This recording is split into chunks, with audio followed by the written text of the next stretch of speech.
Welcome. My name is Johannes Heiny, and in this video, I will be talking about sequential change point detection in high-dimensional time series. This is joint work with Josua Gößmann, Christina Stör, and Holger Dette. We consider sequential change point detection for time and spatially dependent high-dimensional time series, where the dimension of the data increases with the sample size. Let's start with a data example. Here you see the flow of the river Chemnitz at Göritzhain in the month of July for the years 1909 to 2013. We are interested in the mean level of the water flow, which is this dotted line here. And we ask ourselves, how can we detect structural changes in this mean as quickly as possible? So here in blue, you see a possible trajectory for this river flow. And you see that the mean level is clearly different what has been observed before. However, at the same time, it is important to also control the type 1 error of a false alarm, because in reality, the future river flow could also look like this, where the mean level is now the same, and such a falsely detected change could be very costly in applications.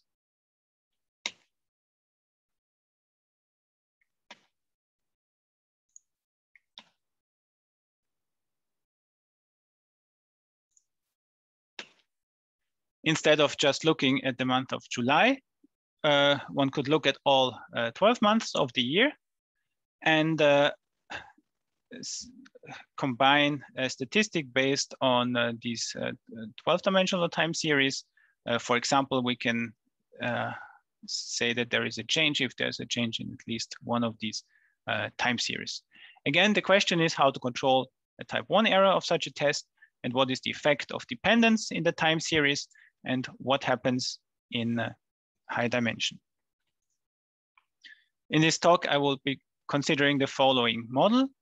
We have a d-dimensional time series, xt, the components xt1 to xtd. D will be assumed large and tend to infinity. We're interested in the mean vector, mu t, so the mean of all the components. And our goal is to detect changes in the mean sequence of mean vectors in a sequential setting. To this end, we assume that we have a stable data set, x1 to xm, so data set of size m, which is assumed to be mean stable. And our testing procedure starts at time m+1 with this observation. And we want to say if we believe in this means constant mean or not. And we test again with each new observations. And at latest, at observation xm plus tm, the testing procedure ends. And here t is some positive but fixed parameter. So we have a stable data set and then some observation data. We consider the sequential testing paradigm of Chu and co-authors. They assume that the null hypothesis is a constant mean from time 1 to time m plus mt. And our alternative hypothesis is that there exists a time point k star such that up to m plus k star minus 1, there's no change in the mean. Then there is a change, and afterwards it stays the same again. So to show you again how our testing scheme looks like, we have this stable data set of size m, and then a test period, and we end at the latest after observation xm plus tm.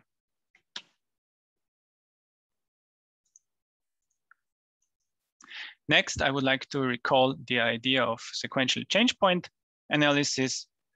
So we have, after every observation, we compute a detector, dm of k, and we reject the null hypothesis of no change if this detector with some weight function w exceeds some critical value C alpha. This critical value depends on the level of our test, and W is a weight function.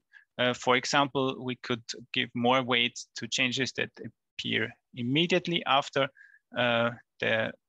after time point M, or more towards the end of the observation period. And if this inequality 1 does not hold, one continues with the next observation, xm plus k plus 1, and so on.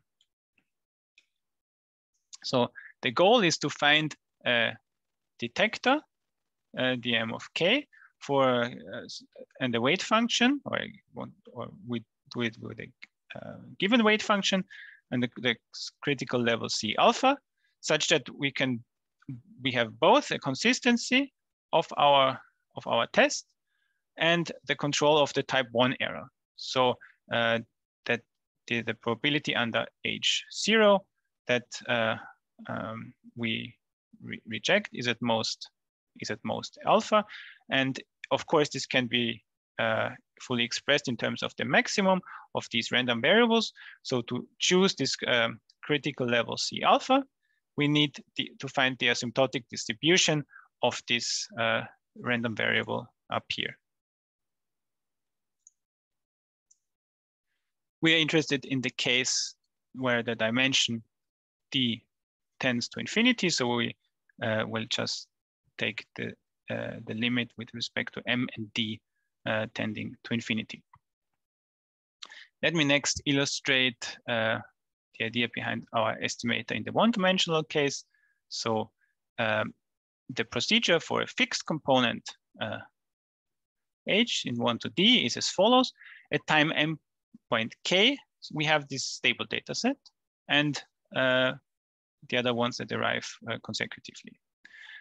So for different values of j, we can consider the mean of the first m plus j observations, and then the remaining ones. And we combine them as follows to get our statistic, E.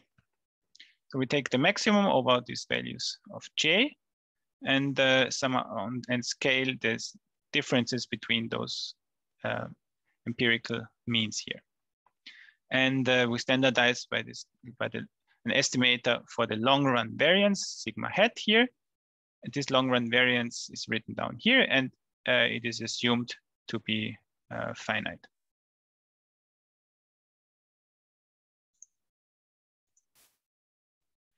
In the one-dimensional case, we have the following limit distribution for our test statistic.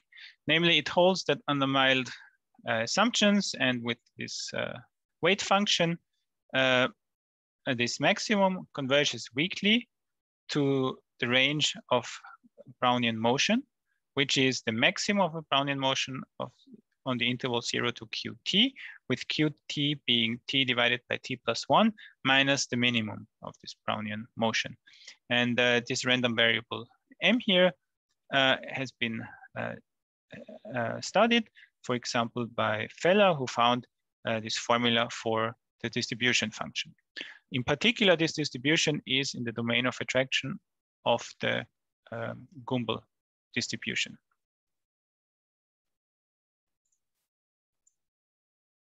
When we look at this detector here, the first thing we can do is to interchange the order of the maxima and study the inner maximum first. This red term here we have analyzed before. This converges weakly to the range of Brownian motion.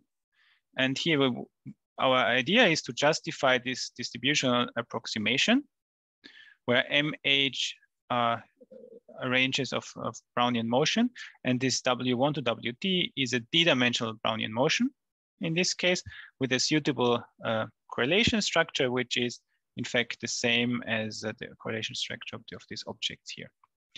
And the tools we use are Gaussian approximation techniques, and then the Stein-Chen method to get rid of the dependencies, because as I already mentioned, this maximum here, if we just assume that these random variables MH were independent, then they are in the domain, this maximum converges suitably standardized to a Gumbel distribution, which can be shown by verifying a van Mises condition, which is quite standard in extreme value theory.